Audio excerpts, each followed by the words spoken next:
EuroBasket is finally here. Real important basketball. What are the goals for Franz Wagner, Goga Bitadze, and Tristan Silva? And what does that mean for the Orlando Magic? Why you should care today on Locked On Magic.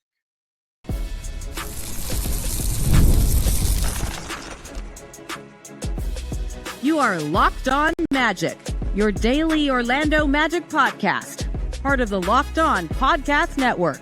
Your team every day. And you are indeed Locked On Magic. Today is August 26th. It will be August 27th, 2025. My name is Phil Prosper. I'm the senior writer over at OrlandoMagicDaily.com, credentialed member of the Orlando Magic media since the 2012 season. On today's episode of Locked On Magic, we're going to get you ready for EuroBasket. What to expect, what the Magic need to see from their three players in EuroBasket while they're all tied to the same thing coming up here in just a moment. But first, we want to thank you again for making Locked On Magic part of your day every day, no matter when you listen to us, whether it's first thing in the morning, whether it's right we upload. We truly appreciate you making Locked On Magic part of your day every day. Make Locked On Magic even bigger part of your day by being one of our Orlando Magic dailies, our daily subscribers, listening 5 days a week. Yes, even though we are in the depths of the offseason, we're still going 5 days a week, giving you all the Magic information that you could need. It's kind of overkill, but we do that. That's what we do here on the Locked On Podcast Network. It's all part of the Locked On Podcast Network, your team every day. Today's episode of Locked On Magic is brought to you by Monarch Money. Take control of your finances with Monarch Money. Use code LOCKEDONNBA at monarchmoney.com for 50% off your first year. All eyes, obviously, when we get to EuroBasket, are on Franz Wagner and Germany, or at least all the Magic fans' eyes. We've done a lot on Franz and Germany's prep for EuroBasket. We spoke to Andre Vogt of Got Next magazine in Germany, one of the premier German basketball journalists out there, and this growing culture of Germany basketball. So before we get into what the Magic need to see from their three players at EuroBasket, let's just start with this basic premise. Germany is only successful in this tournament if they win. Now, I'm not going to sit here and say that's only gold, like it would be for the U.S. I'm not going to sit here and say that I don't know if it's gold or bust for Germany. This is a tough tournament. These tournaments are really tough, and it's hard to win at the highest levels. But certainly it feels like nothing else matters except Germany winning. So we'll talk about what Franz Wagner needs to show and what the Magic want to see from him individually as a player. But ultimately what the Magic want to see is the same thing that the German national team wants to see. And this is part of the theme of today's show. That if you get the chance to watch EuroBasket, and I would highly suggest you try and watch these games. They are a lot of fun. We'll talk about the tournament as a whole at the end of the show. If you get the chance to watch these games, Franz Wagner, Tristan Silva, and Goga Bitadze will be playing very similar roles to what they will play with the Orlando Magic. We should be able to translate exactly what we see from their runs over the next month or next 3 weeks. How long this tournament is? It's a long tournament. These next 3 weeks, we'll be able to translate that directly to what we'll see from the Orlando Magic in 5 weeks when training camp opens. And ultimately, this is important, especially for a player like Franz Wagner. Because like Team Germany, the Magic are now purely and wholly defined by wins. They are purely and wholly defined by whether they advance deep in the playoffs, whether they win a championship. And so this is all good preparation. Franz Wagner will hit the ground running with that pressure and expectation of success. Because I can tell you this, Germany has tasted it now. Bronze medal at the 2022 EuroBasket, gold medal at the FIBA World Cup in 2023. A disappointing fourth place finish. You heard, if you did not listen to my episode with Andre Vogt, please go listen to it. Get good perspective on this German basketball program and just how emergent this group is. Just how much and how meaningful it has been for this team to take this leap, to take this step, to be where they are today. This is unfathomable, and it is just as unfathomable to say that it is medal or bust in a tournament of this scale. And that is a testament to a lot of things. Dennis Schroeder, for sure, for his stable leadership and his contributions over the last decade, but absolutely the emergence of Franz Wagner and this next generation of German basketball, and certainly a generation that still seems to be matriculating in. It is probably not coincidence that Franz Wagner's arrival has led to this skyrocketing. It is also not coincidence that Franz Wagner has used his time with Germany basketball every summer to catapult him into the next season. Yes, I mentioned this before. His three-point shooting has gone how it's gone in these tournaments, but he's still been excellent overall. And as Germany has gained confidence and become this international contender, a team that expects to medal every time they step into a tournament, every time they step onto the floor, they expect a medal. This is the growth the Magic are going to see too. The Magic expect to win now. And so like with the Magic, Franz Wagner carries that burden, carries that weight. During the 2024 Olympics, for the first time, Franz Wagner was the team's leading scorer. And it seems like that trend is going to continue. That success or failure rests on his shoulders. And so, yes, we are concerned with this three-point shot and watching and seeing Franz develop into a better three-point shooter. It's absolutely critical, and it deserves our close critique. But the big thing Franz is going to get out of this tournament is continued confidence in himself as a leader and as a key player on a championship team. I know the format of this tournament is different than the NBA regular season. Obviously, the American players aren't there either. But that's beside the point. Because Franz is going to see the same double teams and defensive schemes that an NBA defense would throw at him. He'll see even more confusing stuff because they're allowed to play zone in FIBA. They're allowed to do a straight zone defense in FIBA. We will see if Franz can understand and have a better understanding of when to impose himself on the game. Should he take that step back three? When is that the right shot? And when does he need to attack? And when does he need to move the ball and pass it? For Franz Wagner, and it's not that this guy's not confident. It's not that he hasn't shown he can be the star already. This tournament is about continuing that evolution, continuing that confidence, building confidence in the expansion of his skills with the post game that he has shown and that he has been working on. The understanding of when to take over, when to be the guy, and yes, when to finish games. Again, Franz has shown us a lot of this stuff. We know he has it in them. It's just a continued refinement of these skills. And playing for his national team, which very clearly is important to him, taking it to that next level. So yes, the three-point shooting matters. We're not going to pretend otherwise. Franz Wagner really struggled in the 6 exhibition games. He shot 4 for 26, at least by my count and the math and the box scores I was able to find. 4 for 26 on three-pointers during the 6-game exhibition run. That's 15%. That's not good enough. He's got to be a lot better. The quality of those shots weren't that great, so I'm not going to sit here and say it's a be-all, end-all. But it's absolutely a part of his game he has to improve on. And we'll continue to harp on it because whether you like it or not, he wants that to be part of his game. He hunts out three-pointers. And I don't mind that kind of confidence. Make the shot, but I don't mind the confidence. It's now about Franz taking the next step. Taking the next step in confidence. Taking the next step in leadership. And that's what EuroBasket's going to come down to for Germany. because this German team does have weaknesses. They're going to miss Mo Wagner a ton. This German team does have expectations it has to meet.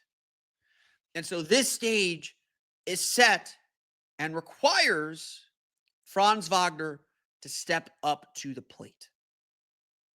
And that challenge is only going to make him better when he returns to Orlando in a little more than a month. Franz Wagner, for as much as we're going to focus on him, is not the only Magic player playing in EuroBasket this summer. Let's talk about what to expect from Tristan Silva and Goga Bitadze coming up here in just a moment.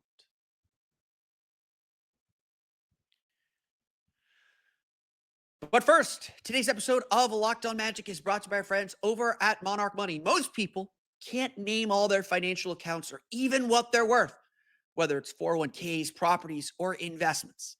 And when you don't have the full picture, you can end up leaving money on the table. That's why there's Monarch Money. It's an all-in-one personal finance tool that brings your entire financial life together in one clean, easy-to-use interface on your laptop or your phone. Monarch is built for people with busy lives. If you put off organizing your finances, Monarch is for you. Monarch does the heavy lifting for you. You can link all your accounts in minutes, see clear data visuals, get smart categorization of your spending, and finally feel in control of your money without ever touching a spreadsheet.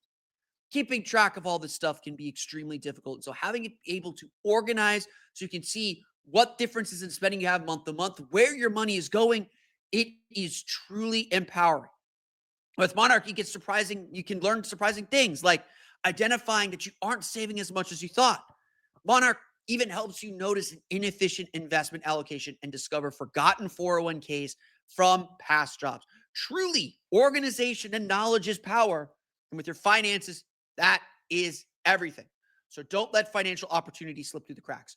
Use code LOCKEDONNBA at monarchmoney.com in your browser for half off your first year. That's 50% off your first year at monarchmoney.com with code LOCKEDONNBA.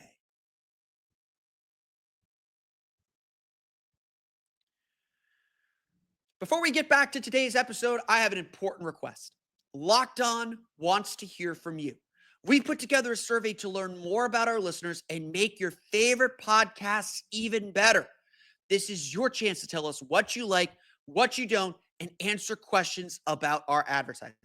Go to lockedonpodcast.com/survey to get started. Everyone who completes a survey will be entered for a chance to win one of 10 $100 Amazon gift cards. Again, that's lockedonpodcast.com/survey. You can also find the link in the show notes. There's also a QR code right down there if you don't see it.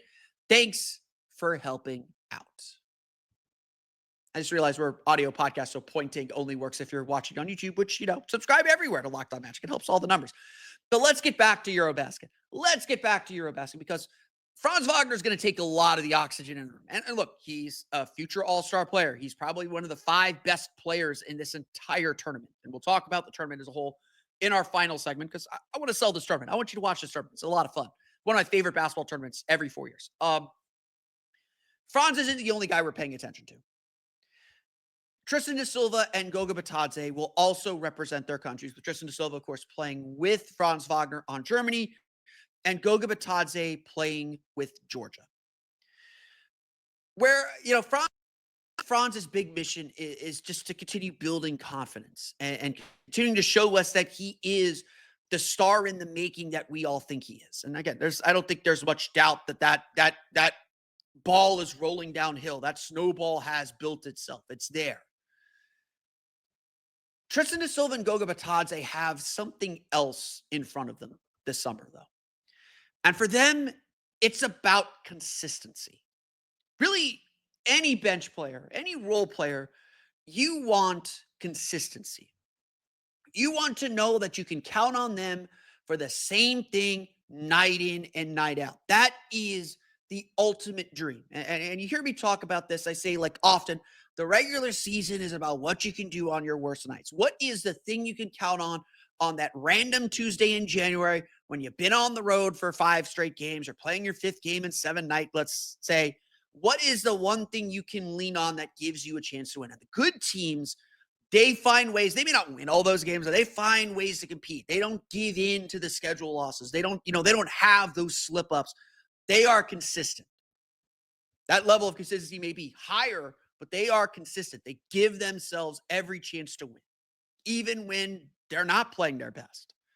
And trust me, you're going to get really annoyed when the Magic win a game by 12, and I'm just like, that wasn't good enough, guys. Like, we're playing for a championship. That wasn't good enough. That's consistency, to still be able to win with a C-level effort or B-level effort. You don't want that too much. You get away with it against some teams, but hopefully you get what I'm saying. For the Orlando Magic next year, a lot is riding on Tristan da Silva taking another step. It is one of the things I'm actually a little bit uneasy about with the way this roster is constructed. While I think they could go to a 9-man rotation, they're betting a lot on Tristan da Silva being a much better player, or at least a much more consistent player. And so the way he's going to be used for Germany, and he made the roster, he's going to be at EuroBasket, and it looks like he's going to play a role. It looks like he's going to play. They need the size, and they need the versatility on defense. They're going to ask Tristan da Silva to be exactly the same thing the Magic are going to ask him to be. A solid 3-and-D wing. A guy who they can trust to defend multiple positions, be in the right spot, switch on to smaller players, and hold his own. A little bit easier in EuroBasket, less athletic guards in EuroBasket. They're going to ask him to do all those things. And when the ball swings to him, take the three, make the three, or make the right decision and move on. That's a big part of the reason why the Magic drafted him out of Colorado. It's not crazy to ask him. And at his best during the regular season last year, during his rookie season last year, he did all of those things. Now, he certainly hit a little bit of the rookie wall. His three-point shot wasn't as reliable as I think everybody hoped. The numbers certainly do not paint the prettiest picture, but there are certainly multiple games that Tristan da Silva won for the Magic because of his shooting. And we could see even in these games, in these exhibition games, in these friendlies, that da Silva can contribute still at a pretty high level.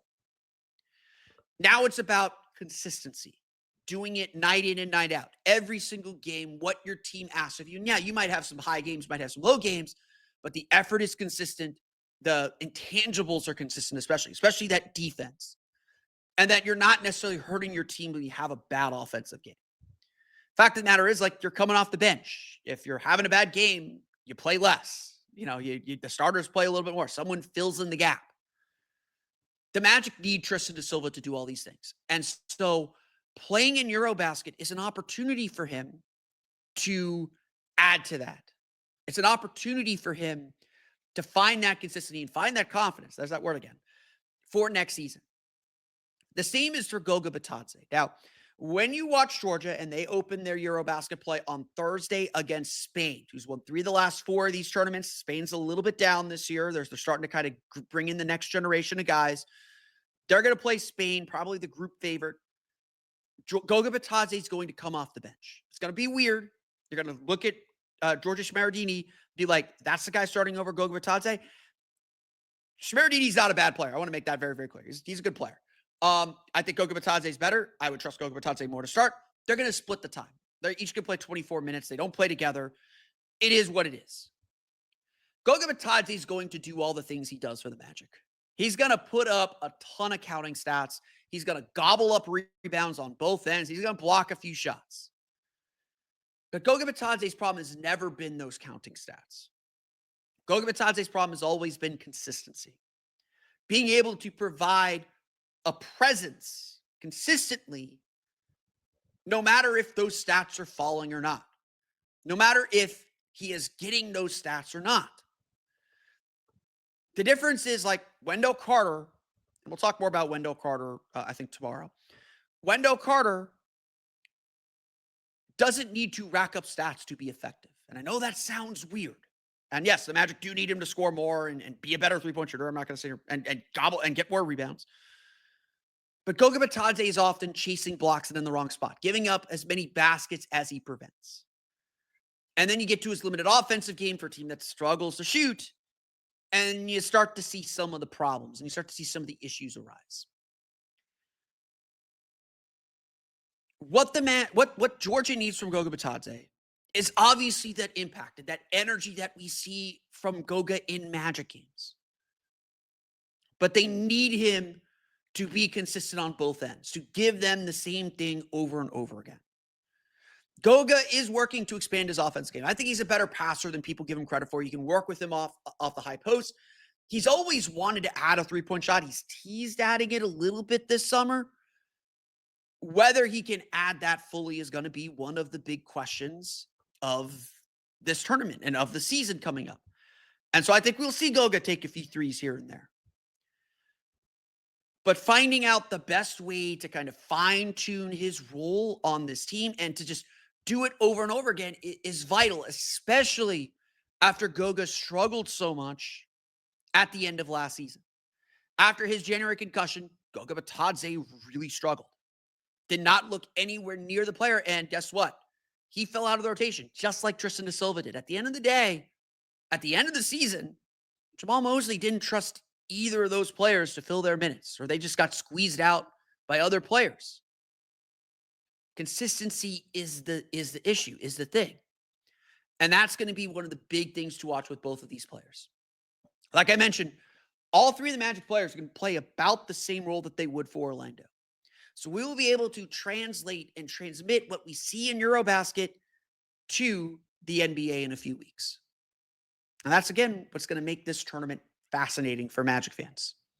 But this tournament is truly one of the best basketball tournaments on the calendar. Why you should watch EuroBasket, who I think is going to win the thing. We're going to get to that coming up here in just a moment.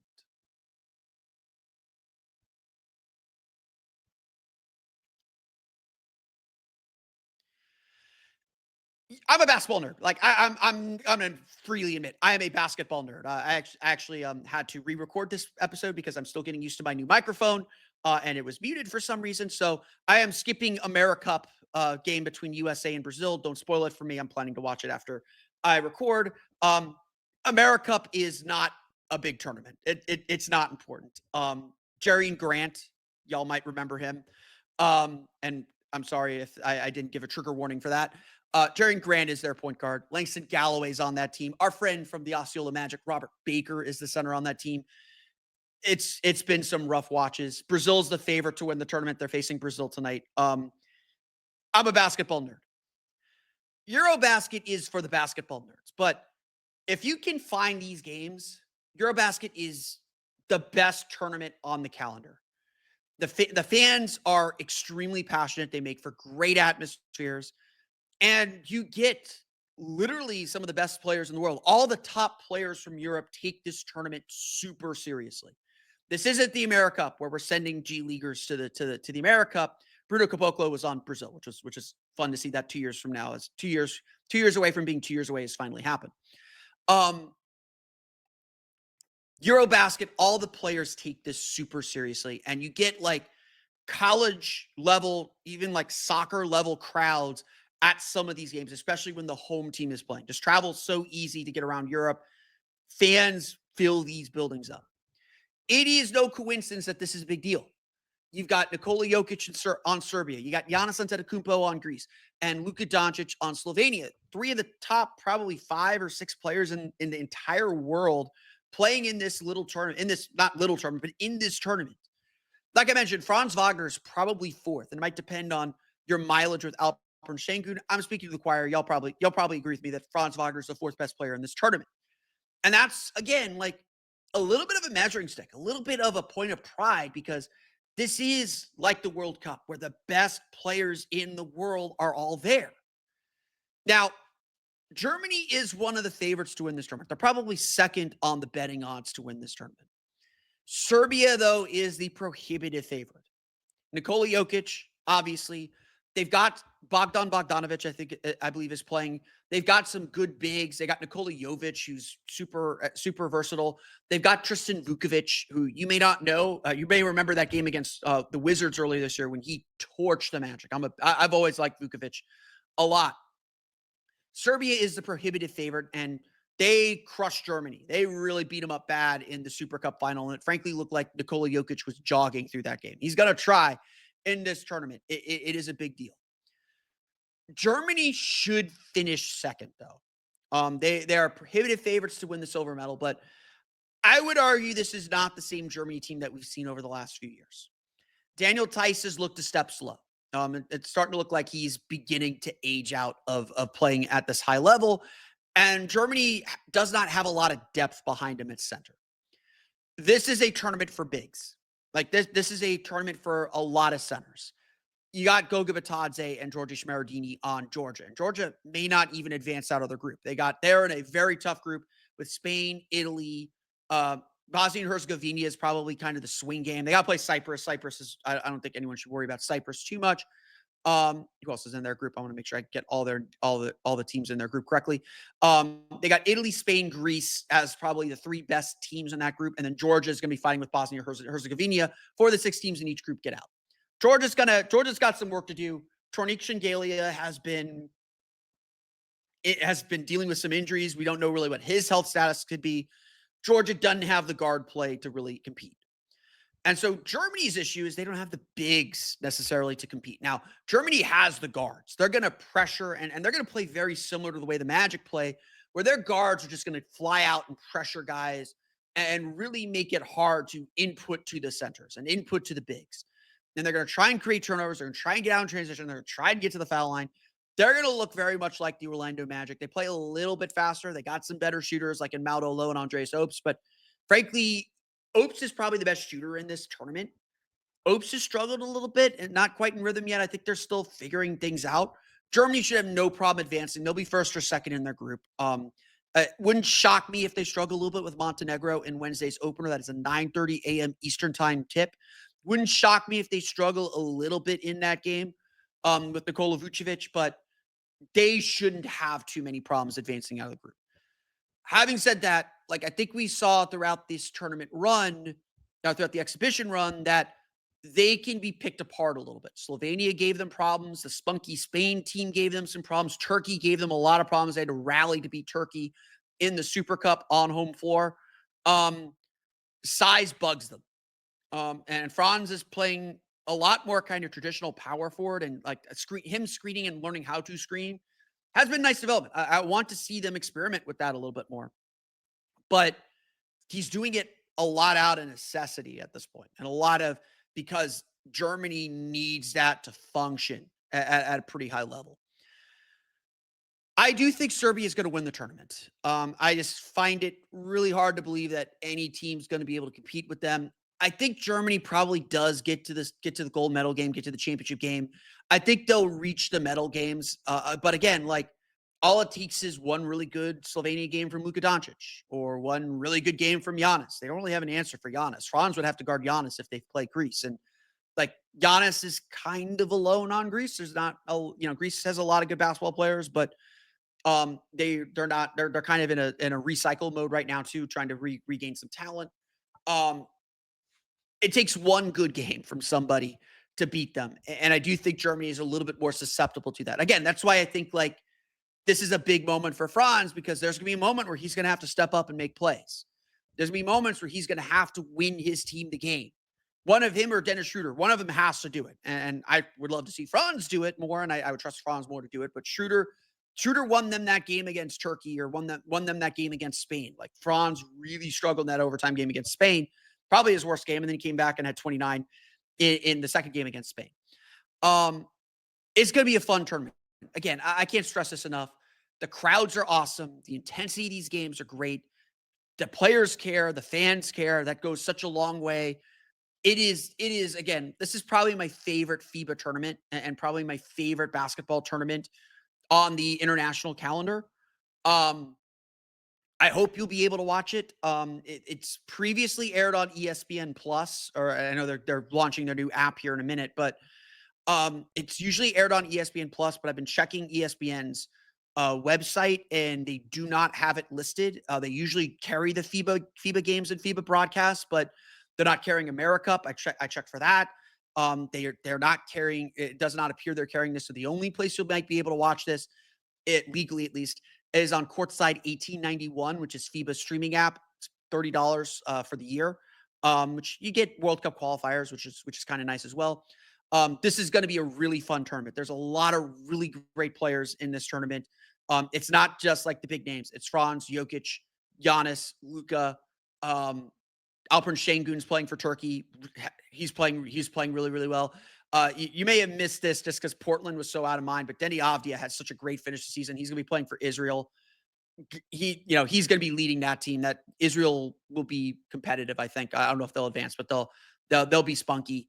There's a lot of those like spunky teams, and it's fun basketball. It's good basketball. So I highly recommend watching EuroBasket if you're not planning to already. And like Georgia's in the fight for things too. It's gonna be an interesting tournament to say the least. But that's gonna do it for me today. I want to thank you all again for listening to today's episode of Locked On Magic. You of course find me on Twitter at PhilipRR_OMD and on Blue Sky at PhilipRR. You can find us as well on YouTube. You can subscribe to the podcast. There we go. You can subscribe to the podcast. I recorded this episode already. This is my second take on this because my mic muted itself. You can subscribe to the podcast at Apple Podcasts, Stitcher, TuneIn, Himalaya, Google Play, Spotify, Odyssey, and all the full places you download podcasts to your podcast-enabled listening device. For the latest on the Orlando Magic, be sure to check out OrlandoMagicDaily.com. You can find us there on Twitter at OMagicDaily. And for even more Orlando Magic content, be sure to check out my Patreon page, the Orlando Magic Hub, at patreon.com/Orlando Magic Hub. As always, thank you for your support. Now that you're done listening to Locked On Magic, get ready for another big moment in Locked On history because college football fans, I know there's a lot of you out there, Locked On and Fire TV present College Football Kickoff, your ultimate, excuse me, sorry for the sneeze, your ultimate college football weekly preview. That's again, Locked On and Fire TV present College Football Kickoff, your ultimate college football weekly preview. Drake Toll of Locked On Big 12, we're in Big 12 country here in Orlando, leads the conversation alongside two-time AP Coach of the Year, Gary Patterson. I believe was coaching TCU when Desmond Bain was there. Former college star Jesse Holley and Locked On's local experts. A college football preview only Locked On can do. Catch College Football Kickoff every Thursday throughout the season, only on Fire TV. I know I will be out at UCF on Thursday to see Scott Frost State re-debut against Jacksonville State. Should be a good time. That's going to do it for me today, though. I want to thank you all again for listening to today's episode of Locked On Magic. We'll be back tomorrow to recap Germany's game against Montenegro as the games begin here in EuroBasket. But until then, for Orlando Magic Daily and Locked On Magic, this has been Phil Prosper. I sure hope we got sound on this take. We'll see you again next time for another episode of Locked On Magic.